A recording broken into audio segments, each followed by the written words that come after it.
Imagine your baby, usually so energetic, suddenly becomes weak, sleepy, and can't keep any food down. As a parent, your instinct is to panic. Something's clearly wrong, but what? Today, we're diving into one of the leading causes of illness in infants and young children, rotavirus. It's a highly contagious virus that causes severe stomach issues, particularly in kids under 5. Every parent's worst nightmare: diarrhea, vomiting, fever, and most critically, dehydration.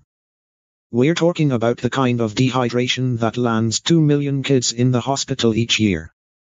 And if you're a parent, knowing how to identify and treat this could be the difference between a manageable illness at home and a frantic trip to the ER. What is rotavirus? So, what exactly is rotavirus? At its core, it's a virus that attacks the stomach and intestines, causing gastroenteritis, which is just a fancy term for stomach flu.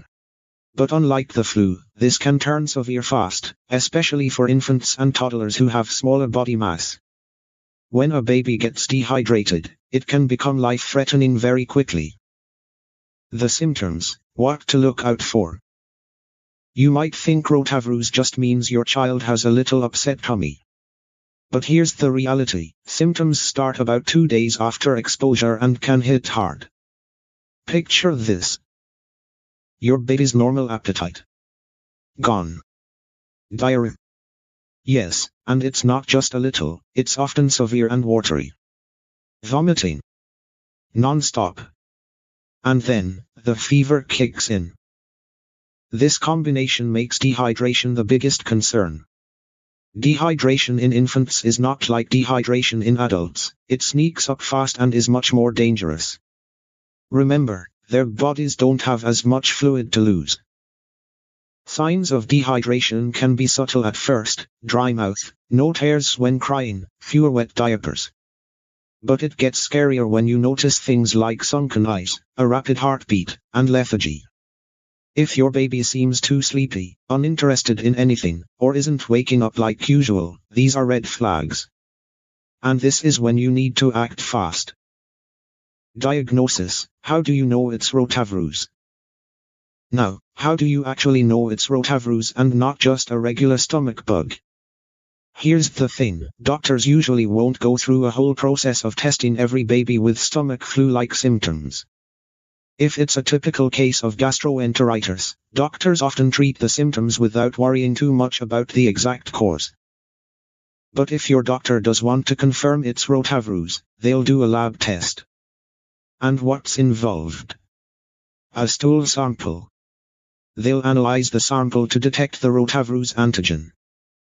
Even though testing for rotavirus isn't standard, knowing how serious dehydration can get, many doctors focus on treating symptoms right away. Treatment: how to help your child. The bad news is there's no specific medication to cure rotavirus. The good news: it will go away on its own in about a week. But during that time, your main focus is going to be managing symptoms and keeping your child hydrated. Let's talk about fluids. Dehydration is the #1 enemy here, so your job is to make sure your baby is getting enough fluids, whether it's breast milk, formula, or an oral rehydration solution, ORS. ORS is a special liquid designed to replace the water, electrolytes, and carbs your baby's body is losing through diarrhea and vomiting. Now, don't let the term ORS scare you. It's available over the counter. Or if you're in a pinch, you can make your own at home with just a liter of water, 6 teaspoons of sugar, and half a teaspoon of salt. This simple mix can be life-saving if your baby's struggling to keep fluids down. If things get worse and your baby isn't able to drink enough due to excessive vomiting, this is where things get more serious. You might need to head to the hospital for 4 fluids to rehydrate them. Yes, it sounds extreme, but it's a crucial step to prevent severe dehydration. Prevention: the power of vaccines. Let's switch gears for a second.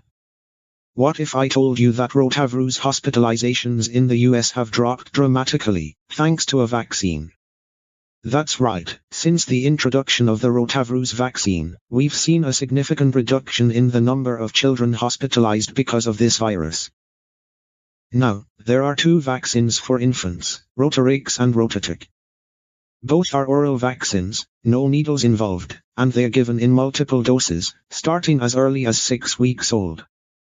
The first dose has to be given before 15 weeks of age, and the final dose before 8 months.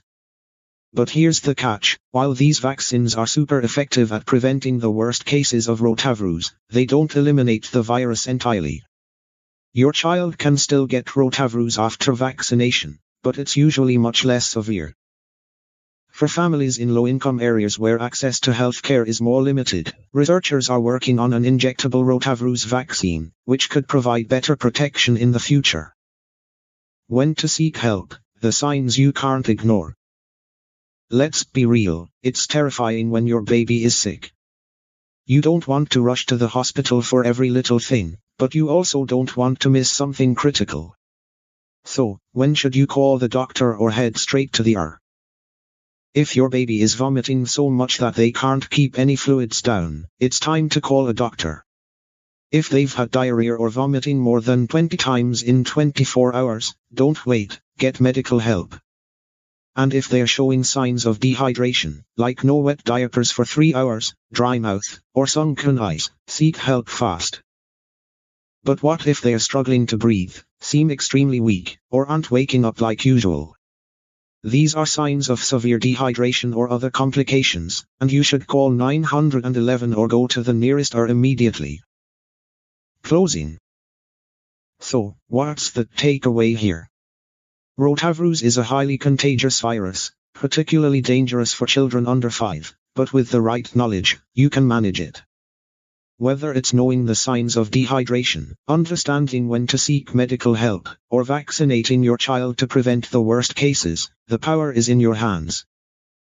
It's scary when your child is sick, but the more you know, the better equipped you are to handle it.